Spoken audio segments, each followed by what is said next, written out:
This is The Big Breakdown, a long look back at some of the biggest stories we're covering for you at the Hidden Killers podcast and True Crime Today. This is Hidden Killers with Tony Bruschi. Here now, Tony Bruschi. Bryan Kohberger is spending the rest of his life behind bars, but we are now finally just beginning to get a look at what was going on in the investigation into him over the last 3 years, and many new pieces, new details are coming to light, helping us better understand exactly what was going on behind the scenes. Here to help us break it all down, Jennifer Coffindaffer, retired FBI special agent. I know you've been perusing through these documents, and there's a lot of them to get through. Let's just start there. I want to start where your mind takes you. What were some of the pieces? What was one of the pieces you wanted to go to immediately and find more information about now that these have been released?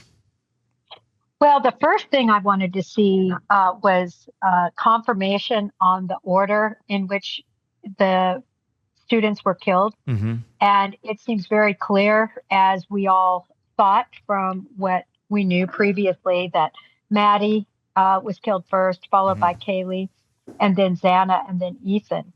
And then also to understand the details of those killings.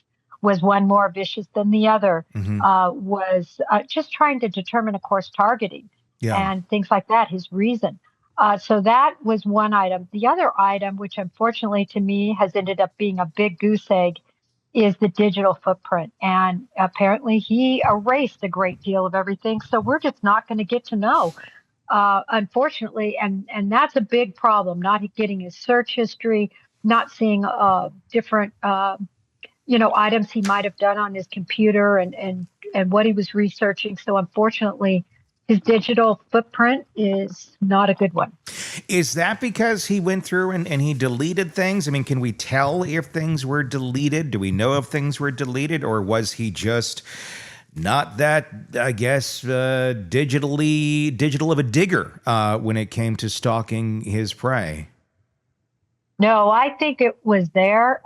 Apparently, he went to great lengths to make sure it would be erased and not found through other apps and things. We're still trying to get to the bottom of it, but from the interview with a ISP detective, we know now he wiped everything. So really, we don't know what we don't know. Mm-hmm. In other words, were there those contacts? I tell you, right after it broke that he was arrested, Tony, I personally went and looked on Instagram and others, and I saw a connect, and the Gonsalves family did too. Law enforcement is saying there was not one. And when I say I saw a connect, I don't mean that they followed one another. I just mean that he attempted, I believe, to follow Kaylee and Maddie, if I recall correctly. I'd have to look back at that particular post. But Tony, it's all erased. So I don't know if we're going to be able to even look at his search history or anything. It sounds like it's gone. And that's, I mean, that's one of those things in this case that kind of bothers me is, okay, it's gone, but is that where the trail ends? Just like Papa Roger, where I know they said, it's not him, that wasn't him.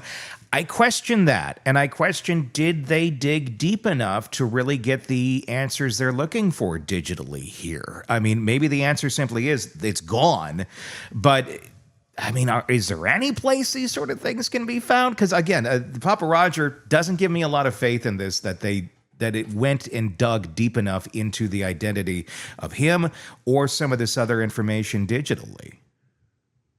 I know it's disconcerting because we thought we were going to see so many answers, and instead we seem to have the exact same questions. Yeah. Some of the questions have been answered. Now we know the brutality. For the first time, I saw that Maddie Mogan had defensive wounds. They described wounds on her forearm. They described wounds on her hands. Those are usually indicative of defensive wounds, which we've never known.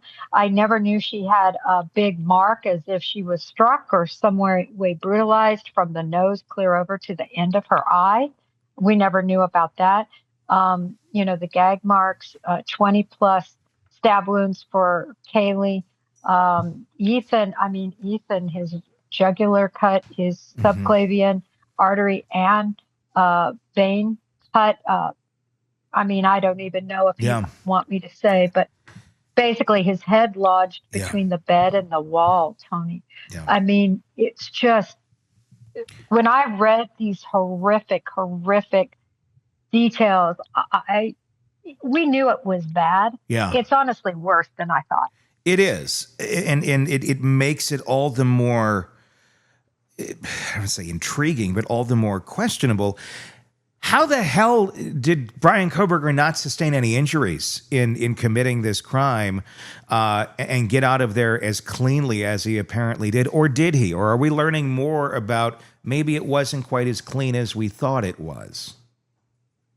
Well, if you look at that picture when he's in the white button-up shirt, the happy picture, he, right after, in the morning, right after these crimes were committed, you can see definitely some bruising, it looks like to me, on his hand. Yeah. Pointed that out early. There was a huge struggle that took place, but I do believe he was very well. His hands were appropriately, had covering on them, his body. So that always would help. And I always say this, if you go in with a maniacal rage of a possible serial killer, certainly a mass murderer, with a K-bar, with people who are sleeping, you're going to have the upper hand even when they wake up. Sure. So he had what we use in law enforcement: speed, surprise, violence of action. He had all of it. They had no chance. And so, Tony, but the questions that I think were frustrated that weren't answered are because his digital footprint has largely been erased. And that's a question. So much is found in a digital footprint today, and with that being gone, it just leaves many questions. Are you surprised that at what was found in his apartment, meaning not a lot? I guess I was expecting maybe more digital, or not even necessarily digital, but certainly digital, but more pieces of evidence there. Or maybe there is, but just wasn't necessarily conclusive to the investigation itself. Well, after they conducted those 4 search warrants of his car, his office, the house in Pennsylvania, and his apartment in Pullman, when we went over those in a lot of detail, Tony, and there wasn't a lot there. And I think that, of course, was by purpose. He was a smart guy.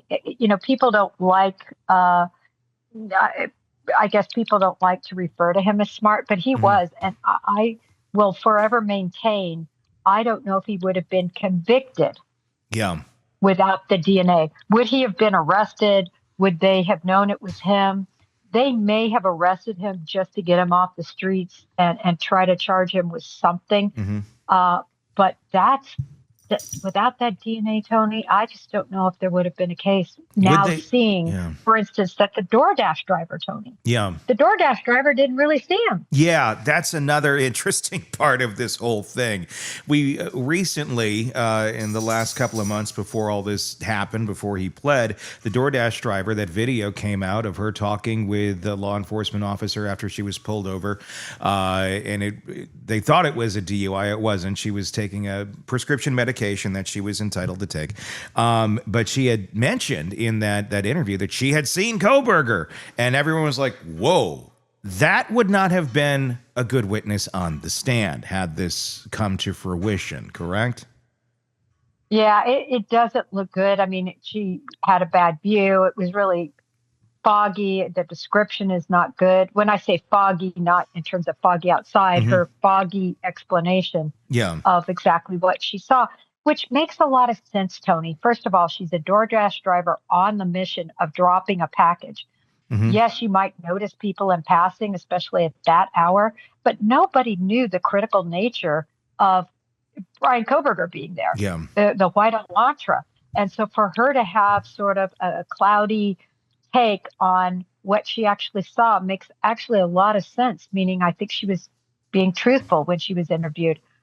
What it seems she was exaggerating, though, was when she was in that arrest scenario, sort of exaggerating her role in the situation. And that's a scary thing, because if we had her on the stand and it's exaggerated, or if she believes what she's exaggerated, because people do that, time goes on, stories start changing a little bit. It's kind of human nature of how we are. I'm not saying she's trying to be untruthful or anything, but that could have backfired spectacularly and created reasonable doubt. So it's a good thing that it is, I guess, ended the way it did, because that would not have been a good look for trying to prosecute Bryan Kohberger. What other pieces of evidence that you've seen come out, other pieces from the police reports that have stood out to you so far? Well, a big question a lot of people had was that really blood going down the side of the house? A lot of people said, no, that's HVAC rust or other things. Most of us believed it was blood. It was blood, and it was... that information came forth, and then whose blood it was Ethan's. So just these horrible details that I think people just wondered about for the last 2.5 years. Give us the whole story, the whole outline of the investigation. And so I think many of us are just trying to take a look at this puzzle, and we just want the whole puzzle put together. There was also reporting early on, I believe it was in one of the affidavits of when they went through Kohberger's house, they took his mattress, and people had seen some of that as it was being excavated out of the house. There was some stains on it. There was speculation, is that blood on that mattress? There was hairs identified, even pet hairs identified. Did we ever get any clarity on what any of that was? I still have not seen the clarity on that. I did see very recently the shovel address. So his Elantra was searched in Pennsylvania, and in there was a shovel. And there wasn't much detail about that shovel, by the way, whether it was a spade shovel. This was something we discussed ad nauseum when it first happened, but we didn't have a lot of information. Now we know at least that this shovel had dirt in and around it. So I don't believe it was a snow shovel. At the time, I didn't believe it was a snow shovel. Who makes a cross-country trip on a highway and brings their snow shovel? Very well. If you're, I think it's very rare. If you're from the north, I would say in Wisconsin, I traveled with a snow shovel in the back of my truck. It was a snow. It wasn't a dig and dirt shovel. It's not that we were gonna have dirt on. But I traveled with a snow shovel up north because there's times where it's extremely snowy and you can get stuck on the side of the road. So I wouldn't say that that's completely odd or out of the question for that portion of the country. But the type of shovel is important. If it's a dig and dirt shovel, like for the garden, that's a big difference. And if there's dirt on it, that would lead one to question, well, is that where the murder weapon is? That's exactly right. I mean, my view has always been from the beginning that he buried the knife and the clothing. And the only reason I thought he would do that, and many people disagree with me. Many people say, no, he threw that in that river. He threw it, I think he would have wanted to keep it to go back to remind him of everything. That's what I think. And now hearing the new information, it sounds like the FBI thought that might be the case because they were sending off soil samples, not only of the soil that was collected from the shovel, but comparing it against multiple places. And so they clearly were concerned that was the reason he had that shovel to go cross country with him. I've never used a snow shovel, and I grew up in the north too. Yeah. Never used a snow shovel to dig a hole.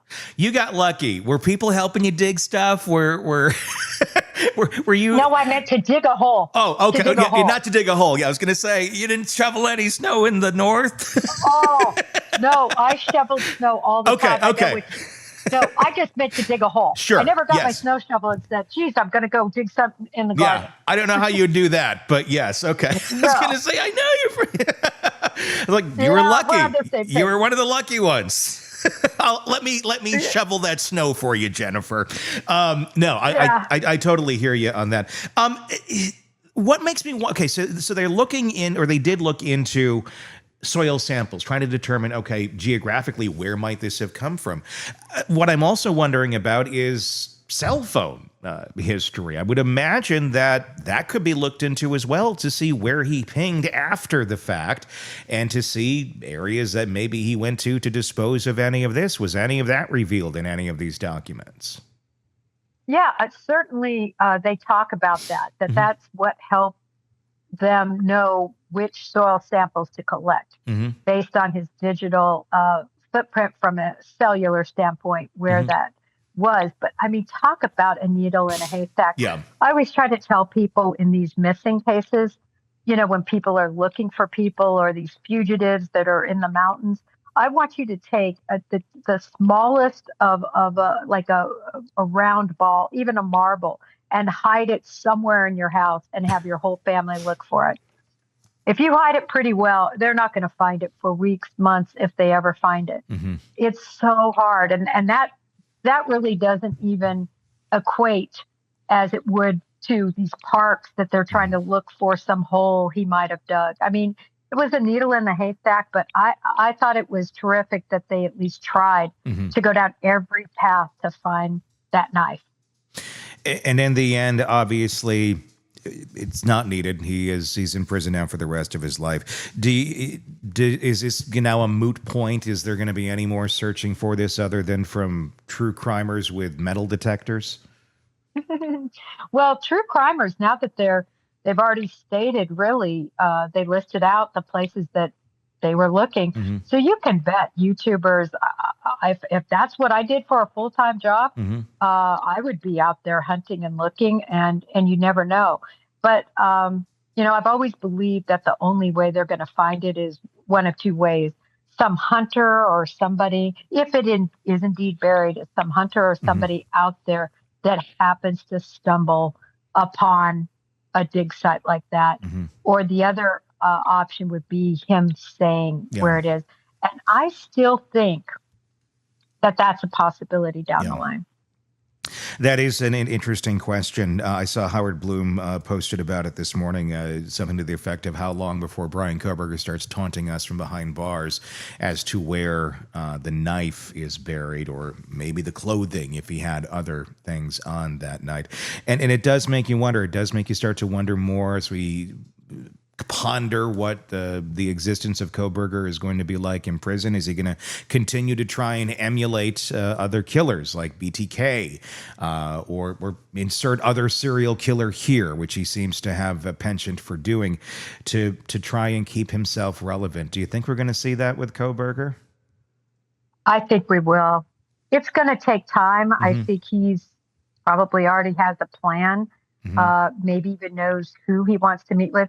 Yeah, I do remain hopeful that he might want to meet with FBI BAU, the Behavioral Analysis Unit agents, profilers, if you will. Mm-hmm. I do hope that he does that, just because he'll want to be more infamous, right? Mm-hmm. He's going to want to be in the annals like Bundy and BTK and all the rest of them.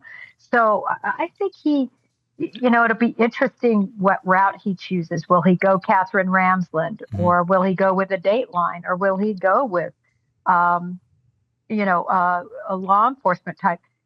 Somewhere deep down, I believe when he decides to, spill the tea, that it will be to law enforcement. I'm at least hopeful. Is there a lot to be learned from Bryan Kohberger, I guess is the question, because it does seem he fumbled this thing up pretty well. The killers we're talking about there, Bundy, BTK, you name them, they had reps. They had a track record. They were able to get away with their crimes many, many times over before actually being caught, some for decades. Kohberger screwed up on his first attempt, as far as we know, this being his first attempt. And as far as what we're learning more and more of, there were a lot of dropping the balls here. Obviously, horrible, horrible crime. The tragedy of these 4 young lives being lost, that's the shocking, rough, absolutely disturbing part of all this. But at the end of the day, was this really a genius killer that is to be that does deserve that sort of attention, or that anything can honestly really be gleaned out of, other than this is a mentally deficient human being that somehow found this to be a great idea and even screwed that up? Well, I think two things. First of all, I don't think anything coming out of his mouth could ever be trusted, because the statements made by people like that are so self-serving. Because in the end, he's going to want everybody to still think he's smart and he's an amazing human and blah, blah, blah. Yeah. So that's the difficult part, that even if he does interview, it's on his terms. And, are we really going to believe him? Yeah. But to your other point, is he even worth it? Yeah. I think he is worth it because he planned this forever. And did he do any other burglaries? We know he didn't do any other murders, but did he do any burglary type? What all did he do in preparation for this? Ted Bundy was a prolific burglar, peeper, stalker, if you will. I call it surveillance type, before he ever committed his murders. I agree with you. They did murders, so many more, and for such a long time to be so prolific. But he was really, I think, one in the making, and he's going to be around probably 50 years. He's so young. Yeah, he definitely is.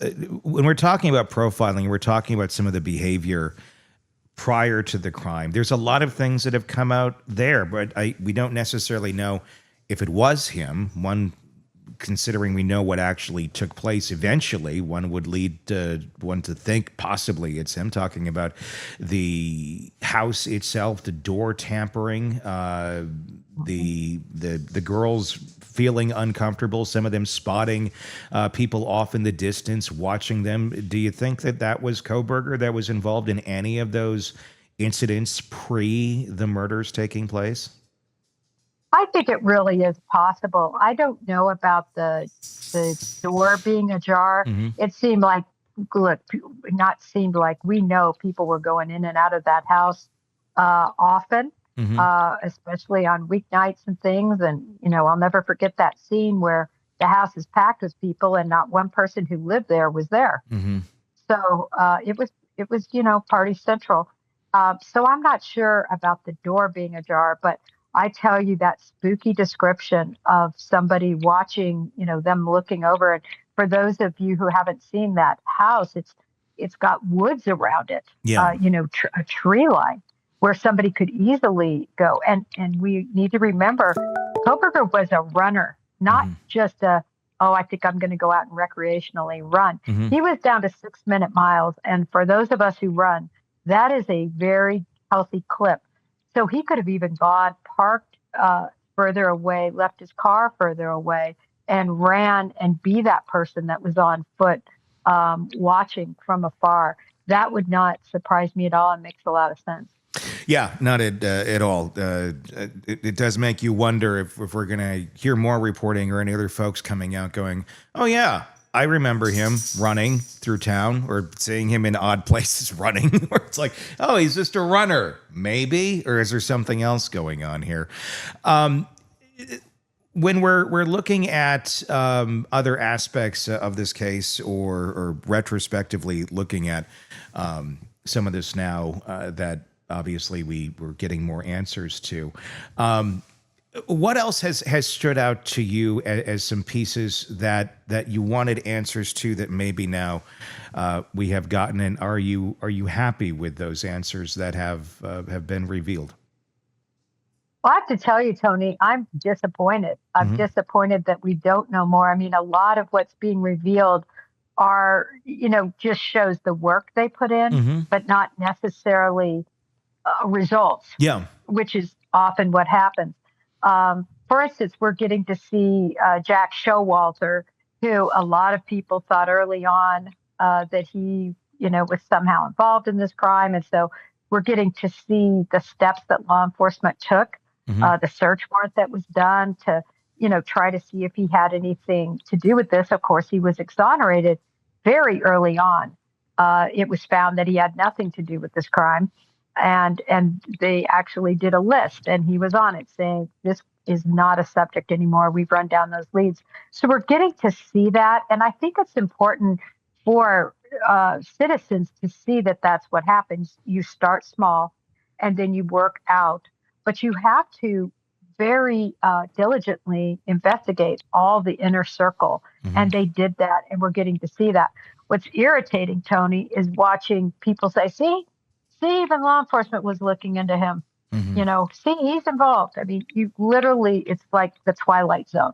Yeah, people starting like it's 2.5 years ago in November. Mm-hmm. See, it was Showalter. See, it was Dylan. See, it was Bethany. It is mind-boggling to me. It really is. The stupidity? Yeah, it's shocking. It is. There's Everybody so wants much a of it. conspiracy, Tony. Everybody wants a conspiracy. I just saw actually somebody sent it to me because I pretty much stay within my own platform and in my own lane. But, the big thing going around right now is that I'm Papa Roger. That went around a year ago. You are Papa Roger. Yes. Oh, yeah. Yeah, that seems reasonable. It's on fire right now. I really just kind of want to post that meme that somebody actually made of me being Papa Roger. I just want to put that up and just say, yeah, it's me. You should just start an account and just start saying weird things out of it as yeah. Who has time for that, Tony? Exactly. Other than a killer. Let me ask you this one more question, and this is one I've been kind of pondering for a little bit, and I think you have too. Had this gone to trial, how confident are you that he would have been convicted? I mean, it came down to the DNA, I think, at the end of the day. That was the strongest piece of evidence. Obviously, you have circumstantial things. You have them buying the products way earlier, the weapon way, way, way back. But how strong of a case do you think this would have been had it gone to trial, considering, juries aren't that hard. You just need one to say, I don't think it's him. I think it was a very, very strong case based on those three pieces, right? It's always been based on the car, leaving the scene, the Willanta video, all the video footage combined with the cell information, including the fact that he turned his off, combined with the information from, them finding him with gloves on, digging around, trying to make sure his DNA wasn't found anywhere. Putting his organic trash into another trash can and, all of that. I mean, that just showed consciousness of guilt combined with all the things they did find, which were the nitrile gloves, the kit bag. He had a gun, he had a lot of stuff that was, that people don't normally have, that aren't going to commit crimes. The other search for a replacement K-bar knife. And then you add that coup de grace, which was that DNA. I think the jury would have gotten it right. But I tell you, with these crazy sleuths that are always trying to stir up, just nonsense, you just never know if that would have caught fire in some way, and if a juror could have been tainted like what we saw in Karen Reed. The possibilities are always there, and that's the scary part about the Kohberger case. I am happy now that it has ended where it has, because we do know the right person is behind bars.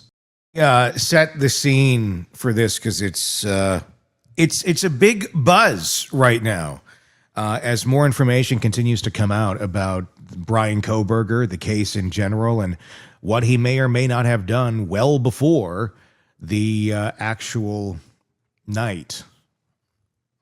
So let's set the scene on this. It's the middle of the night.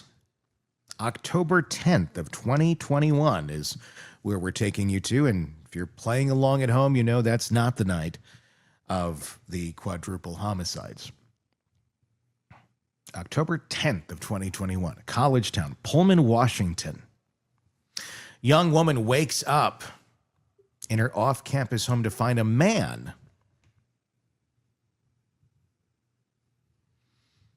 in a ski mask. He's standing at the foot of her bed. I can't even right now. Can I just go walk away and let you do this story, and I'll come back in 5 minutes? No, thanks. Oh Oh God, No. it's just hitting home. No, you're going to stay right here and you're going to listen to this shit right now. Yeah. Sit down. This is going to be some trauma therapy for you, Stacey. You're just going Thank to, you. yeah. Thank you. Exposure. Continue. Exposure therapy. Thank you. Continue on, sir. You haven't had any man in a ski mask standing in front of your bed like this last week? No, I have not, but I'm ready for it. Oh, okay. Because I'm like, where? Oh, okay. No. Okay. But just I haven't been single for 20 years. So Well, just go watch a bunch of horror movies and get it out of you. And oh God. No wonder I can't sleep. yeah. No wonder I cannot sleep. No, we mentioned in an episode that we did yesterday where I referenced this story about Kohberger. Yeah. I totally forgot what we were even talking about. Whatever, neither here nor there. But just talking about how it's a weird world that we live in where we have to think about things. We were talking about the teachers and moving on from district to district, even though there may be some red flags, and just how you have to think differently in the world, and how my world has shifted. So now I'm thinking differently, that there is not a man sleeping on my right side anymore that would protect me, which I don't even know if he would have. I'd like to think he would have. I don't know. You have ninja cats. And I have ninja cats, and I have ninja cats will save the day. I have 4 big knives, and I have 2 guns. One's loaded, and then I have a huge baton, and then I have some rattan sticks that I could just, Tony's laughing. But you know what? I was in my very first radio job in Fargo, North Dakota. I was stalked. A guy totally smashed up my car and then called me the minute I got into my shift and said, "How did you get to work today?" I got the F out of Fargo, North Dakota, like and it was 3 Fargo. days later. It just adds to the mystique of the story. It's Fargo. Doesn't it, though? Jesus Christ. Doesn't it? Yeah, I got the hell out of there. Yeah. And that was my first foray into stalkers in radio. It's a real thing. Yeah. People become obsessed with your voice. They feel like you are talking directly to them. And then they end up at the foot of your bed with a knife. It's Which a is scenario exactly, I don't ever want to think about. I want to be ready for it. Well, here, prepare yourself, because what happens next here is fast, it's terrifying, and strangely familiar. Here's where it gets wild. Over a year later, the man who would shock the world by murdering 4 students in nearby Moscow, Idaho, is arrested, and suddenly this older case, quietly marked inactive, filed away and collecting dust, gets pulled back into the light. Was Bryan Kohberger, the man now serving 4 life sentences for the Idaho slangs, also connected to this eerie break-in? Was it a dry run, a rehearsal, or just a real creepy coincidence? So let's dig into this a little bit, because what investigators found and what they didn't might change the way we view everything that happened in that narrow window of time before the Idaho murders took place.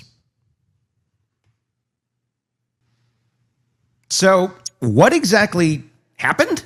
Well, it was just before 3:30 in the morning. A student in a house and 4 sorority sisters jolted awake to sound of her bedroom door creaking open. There in the darkness stood a figure, burgundy ski mask, silent, holding a knife. She didn't scream. She didn't freeze. She kicked. She kicked him hard in the stomach, knocking him off balance. He fell back. He then bolted out of the room, down the stairs, out the door, vanished into the night. Her roommate, hearing the footsteps thundering upstairs, met her on the landing. Together, they called police, but when officers arrived, they found no sign of forced entry, no dropped items, no fingerprints. The intruder had moved like a ghost. Pullman police canvassed the area. Neighbors were questioned. One was looked at closely, but there wasn't enough to go on. The height description was about 5'3" to 5'5". That didn't help. There were no injuries and then no theft, just terror and a knife. The case was quietly labeled inactive until 2022. Then in November of 2022, the 13th, just a 15-minute drive from the sorority house, the University of Idaho students were brutally stabbed to death in their beds. The suspect, the WSU PhD criminology student, Bryan Kohberger, living in Pullman at the time of these murders. Kohberger was arrested then in December, and suddenly everything shifted. Pullman PD reopened the 2021 home invasion. Could the same man be behind both? The mask, the knife, the timing? It was too much to ignore. That's what we're learning about now. Detectives now know Kohberger moved to Pullman in June of 2022, 8 months after that break-in. Could he have visited before? Maybe for a graduate event, maybe to get a feel for the area he'd soon call home. They start digging and comparing files, looking at travel records, academic schedules, even campus visit logs. The victim never saw the man's face, but the behavior, that quiet intrusion, that targeted bedroom, that weapon, it all seemed too calculated, too precise. And it gets darker because the layout of the house that was broken into, it resembles the Idaho murder house. A back entrance, multiple roommates, young women asleep and vulnerable. That level of situational awareness, that confidence, it doesn't usually come from nowhere. Pullman PD did take it seriously. A sergeant revisited the case, noting the parallels, but it wasn't just about speculation. They needed hard facts. Could Kohberger have physically been in Pullman that weekend in October of 2021? They checked with WSU. Was there a recruitment event at the time? Any trace of Kohberger on campus before his official enrollment? And the answer was no. No sign he was there, no records, nothing from hotels or transportations. School said they were unaware of any visit by him that weekend. Then there's the height issue, too. The victim in Pullman estimated the masked man was between 5'3" and 5'5". Kohberger's around 6 feet tall. Not exactly a close match. It's not a perfect science, though, either, and people can misjudge height in the dark, especially under trauma.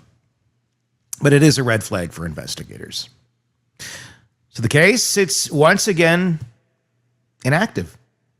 There's just no evidence putting Kohberger at the scene, nothing tangible anyway. The questions, though, are still out there. I mean, let's entertain the possibility, even if Kohberger wasn't in Pullman that night, what if someone else was? Someone whose MO eerily mirrors his.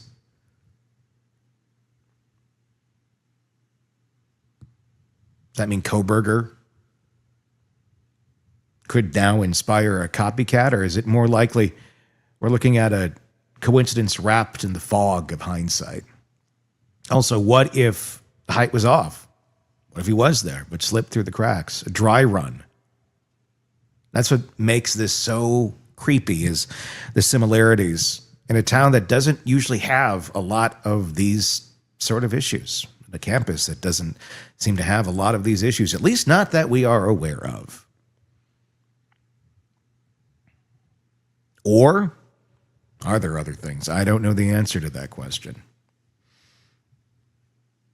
Sometimes facts like that get buried, and I'm not accusing them of burying anything. But as we found out very recently on this program, just how many facts get buried within education systems for PR reasons about things that happen within their grounds that might get quietly swept under the rug so they don't get publicized. Again, I'm not accusing. I have no idea. I'm just saying it's a thought that crosses my mind because there's a lot of that.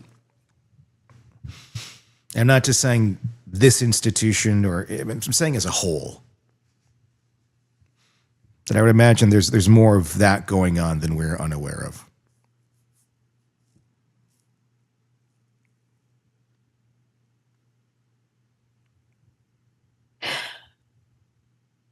That's your turn now to...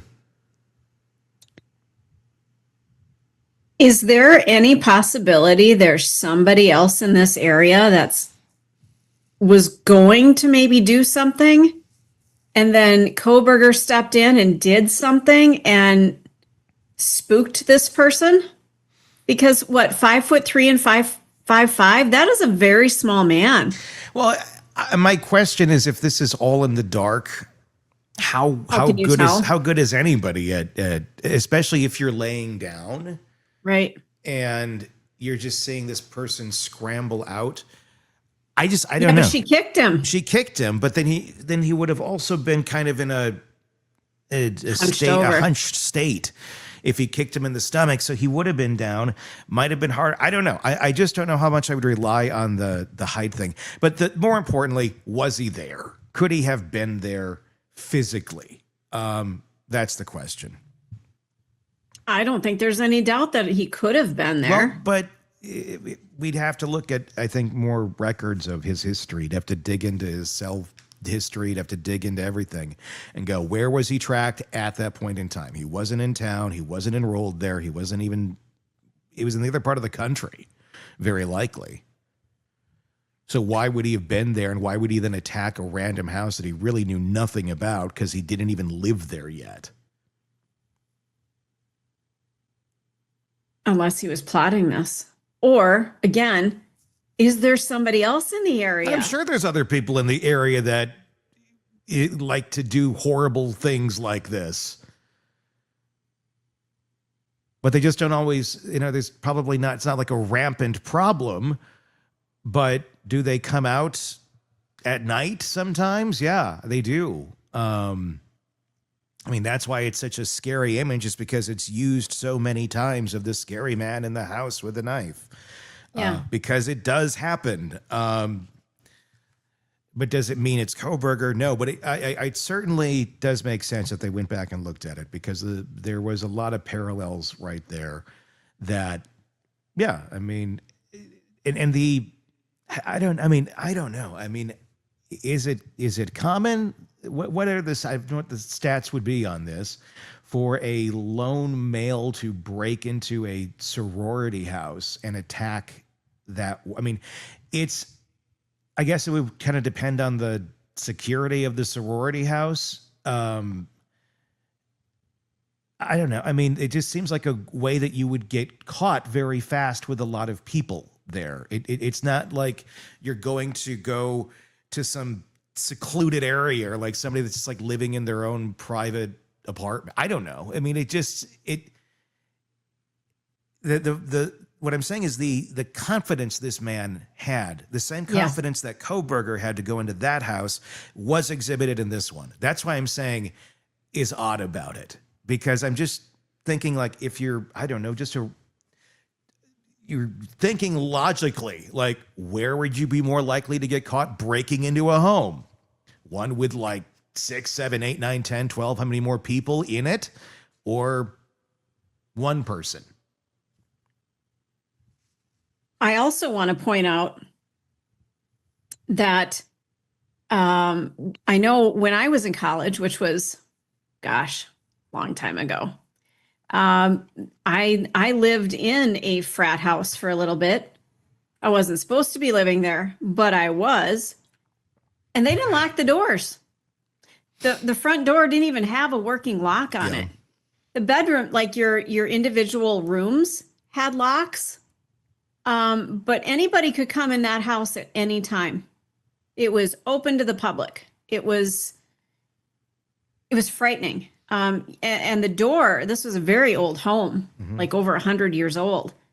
The door locks, the door handles, the door knobs were just, old antique. Like you could jiggle them and they'd like fall apart. Sure. So that was a frat house. Now, I would hope there's better security nowadays, but this was like 30 some years ago. I think it depends on the college you're at and the type of fraternity houses they have, because I'm here in the Fayetteville area of Arkansas, so we have that college here, the Razorbacks, and it's those, like, the frat houses here are stunning. It's like Yeah. Is that Skull and Bones over here? I mean, it's not. But they're very beautiful homes, and they're well kept up, and they're like very good fraternities and whatever it is all is. I never got into any of it. I don't get it. But of course, like I went. I have a lot of friends at like UW Oshkosh, Wisconsin. And, I've been into those frat houses too, or Wausau, and they ain't that. I mean, it's like borderline haunted house sometimes that's basically being and that's kept what up. I'm referring to. Yeah, exactly. Yeah. Yeah. So that, frightening. Like nowadays, I think if the parents had known that their kids were staying in a home that didn't have a lock on the front door. Yeah. And this was in St. Paul, Minnesota. Yeah, but the kids in Idaho, they didn't either. They knew when and they didn't care because it was just they felt safe. And I think, unless I think you're from like a bigger city or places where you really got to think about that, you're not going to think about that. And that's just, I don't know. It's either in you or it's not, or it's going to be in you because you'll learn it the hard way. But if you're going into life and that's just not what you've ever done, you're not just going to start doing it. You should. It'd be lovely. I mean, I came from a place where it's like, and unreasonably a place where it was lock everything. When I look back, it's like, well, now I would, but it helped me. I mean, I've always been very safe and I lock everything. I'm very secure, but that's not a majority of people, I think. Right. And maybe that's good in some ways, but not when it comes to security and giving yourself a false sense of security. Unfortunately, that can backfire spectacularly, and that seems to be what happened here. Yeah. I don't know. Is Kohberger, I think I read that he said that wasn't him, that he had nothing to do with that break-in. I thought I read that yesterday. Yeah. Do you believe him? I do. I do, because I think he'd want to take credit for it. Okay. I believe it's kind of like BTK. He wants credit for anything that he's going to get called out on, and he'll eat it up. And then, but he's even said in a real creepy way, he's like, he doesn't want to take credit. I don't want to take credit for someone else's work, or it was something. I think it was like that. It was a very creepy statement referring to, homicidal madness as some sort of like constructive art, How gross, huh? Yeah. And I kind of believe that because he has in some other cases. When he could articulate and, write and stuff, I don't think he's in the greatest, he's probably going to die soon, honestly. He would be putting out clues. He was just playing with the game. He was playing with people up until he really couldn't. Much anymore, and if he could, he would. What a sick way to think about things. Yeah, really. But that's with Kohberger. You wonder, because Kohberger's like the he like the way that she said it, the way that Olivia Gonzalez said it, a wannabe. It's true. It's 1,000% true, but he's a wannabe of a little one of this, a little one of that. He's a little one. There was a horror movie, like a horror crime movie in the late 90s. I remember. I don't remember. It was like Bringing Out the Dead or something like that. But it was a killer that was going around and taking body parts of different victims and placing them in different places, and eventually creating a crucifix with these body parts that were in like this abandoned New York building, and detectives find it, and it's horrifying. But that's kind of what Kohberger reminds me of. Is like he's a little bit of this. He wants to be a little bit of that. So and his actions are always kind of sporadically changing. Like he can be kind of BTK-ish, he can be kind of Bundy-ish, he can be kind of this. And Robin Dreeke has a really interesting theory too about where this knife is. Really? Based on another killer that Kohberger studied. And we're going to be talking about that this week. So that's going to be an interesting one to listen to on the podcast, because he's even, when we were talking the other day off the air, he was like, and I did this and I made this map. And I'm like, holy shit. Okay, this is going to be an interesting conversation. So that's coming up on the podcast. So be sure to press subscribe wherever you're listening or watching us. And so he thinks the knife is like somewhere hidden. Yeah. Wow. Well, I mean, where else would it be? But I'm personally, I think it's at the bottom of some river. There's a lot of rivers out in that area. I don't know. Do you think he wants it to be found? I don't know. Okay. I don't know. I haven't thought enough about it. And it's not the conversation that we're going to have when me and Robin talk it's not about does he want it to be found? It's about what was he planning? What was he planning beyond this? What was the intent and where did it come from? Like, because there's some emulation there we're going to talk about with another killer that would make some sense. Okay. So I don't know. It's going to be an interesting one to listen to. And if you're someone who's interested in like, hey, I'm going to go look around, and you want some interesting insight from the counterintelligence guy from the FBI, listen in. It's going to be really interesting. All right, that's going to wrap up this episode. Let us know in the comments your thoughts on this. Could it have been Kohberger? Am I completely missing the boat, thinking what I'm thinking is logical over here, but maybe I'm missing it? Let me know your thoughts, if it could possibly have been him, and if there's other pieces that I just am ignorant to and haven't seen yet. Let us know. Or was it not him? Let us know in the comments section. For Stacy, I'm Tony. We will talk again real soon. Want more on this case and others? Then press subscribe now and don't miss a moment of true crime coverage from Tony Bruschi and the Hidden Killers podcast.